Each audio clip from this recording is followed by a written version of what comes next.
అయ్యగారు మీకు విషయం చెప్పాలండి. ఫ్యాక్టరీ పనులు ఎప్పుడు జరుగుతూనే ఉంటాయి. మీరు కొన్ని రోజులు ఇక్కడే ఉండొచ్చు కదా మా ఇంట్లో. అరే బాను, నువ్వేమంటున్నావు?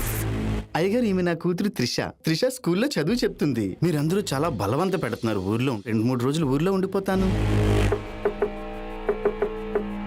ఈ అమ్మాయి అయితే నా గుండెల్లోని అలజడి రేపేసింది. ఇక తను లేకుండా నేనిక ఉండలేను అస్సలు. ఆంటీ, అరే ప్రేమ కోసం వేచి చూస్తున్నాను.